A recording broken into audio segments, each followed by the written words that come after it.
President John കെന്നഡിയുടെ കൊച്ചുമകൻ Jack ഷ്ലോസ്ബർഗ് New York സിറ്റിയിൽ നിന്ന് കോൺഗ്രസിലേക്ക് മത്സരിക്കുന്നു. 12ാം ഡിസ്ട്രിക്റ്റിൽ നിന്ന്. 12ാം ഡിസ്ട്രിക്റ്റ് എന്ന് പറയുന്നത് ടൈംസ് സ്ക്വയർ, പിന്നെ ആ മേഖല, പിന്നെ സെൻട്രൽ പാർക്ക്, ആ ഭാഗമെല്ലാം അടങ്ങുന്നതാണ്.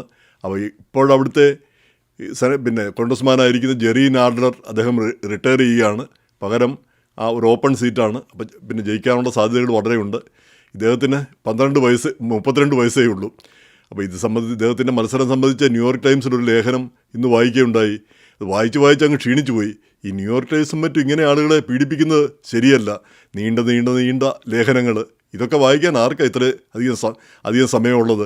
ഈ ടിക്ടോക്കിൻ്റെയൊക്കെ കാലത്ത് 1 മിനിറ്റ് കൊണ്ട് നമ്മുടെ താല്പര്യങ്ങളൊക്കെ ഒരു മിനിറ്റ് കഴിയുമ്പോൾ തീരും. അത്രയേ ഉള്ളൂ. അന്നേരമാണ് ഈ നീണ്ട ലേഖനങ്ങൾ. എന്തായാലും ഈ കക്ഷിയെപ്പറ്റി പറയാം. ഇത് 32 വയസ്സേ ഉള്ളുവെങ്കിലും അദ്ദേഹം പിന്നെ ഒരു വിവാദ പുരുഷനാണ്. ഇൻസ്റ്റാഗ്രാമിലും എക്സിലും ഒക്കെ ആയിട്ട് ഏതാണ്ട് 1.7 മില്യൺ ഫോളോവേഴ്സ് ഉണ്ട്. പിന്നെ ഓരോ കാര്യങ്ങളെപ്പറ്റിയും അദ്ദേഹം പറയുന്ന അഭിപ്രായങ്ങൾ ഒരു ക്രേസി ആയിട്ടാണ് പൊതുവിൽ ഇതുവരെ കണക്കാക്കപ്പെട്ടിരുന്നത്.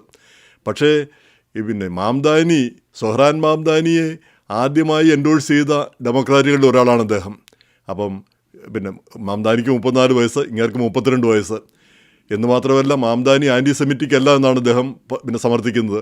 ഇദ്ദേഹത്തിൻ്റെ ഫാദർ മിസ്റ്റർ ഷ്ലോസ്ബർഗ്, അദ്ദേഹം ജൂവിഷാണ്.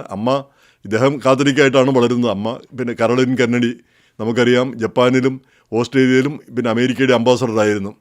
പിന്നെ കെന്നഡിയുടെ ഏക മകൾ ജീവിച്ചിരിക്കുന്ന കാരണം മറ്റൊരു മകനുണ്ടായിരുന്നു. ആ മകൻ 98 മറ്റോ വിമാനാപകടത്തിൽ സ്വന്തമായിട്ട് പറപ്പിച്ചുകൊണ്ടായ വിമാനം തകർന്നു വീണ് പിന്നെ അദ്ദേഹവും പിന്നെ കാമുകിയുടെ സഹോദരിയും മരിക്കുകയുണ്ടായി.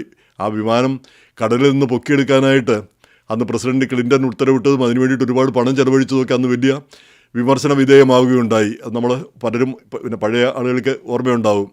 അപ്പം പിന്നെ ജോൺ ജൂനിയറിൻ്റെ മരണത്തോടി പിന്നെ കരോളിൻ കെന്നഡി മാത്രമായി ഈ പിന്നെ പ്രസിഡന്റ് കെന്നഡിയുടെ ഏക അനന്തരാവകാശി. അപ്പം ഈ ജാക്ക് ഷ്ലോസ്ബർഗിനൊരു സഹോദരി ഉണ്ടെന്ന് തോന്നുന്നു. ആ സഹോദരിയെപ്പറ്റി പണ്ടേതോ ഒരു പാകിസ്ഥാനി അവരുടെ പുറകെ നടക്കുകയും പിന്നെ ആ പാകിസ്ഥാനിക്കെതിരെ കോടതി പിന്നെ ഉത്തരവിടുകയൊക്കെ ചെയ്തത് വായിച്ചു ഓർക്കുന്നു. കുറേ വർഷങ്ങൾക്ക് മുമ്പാണ്, 10-30 വർഷങ്ങൾക്ക് മുമ്പത്തെ കാര്യമാണ്.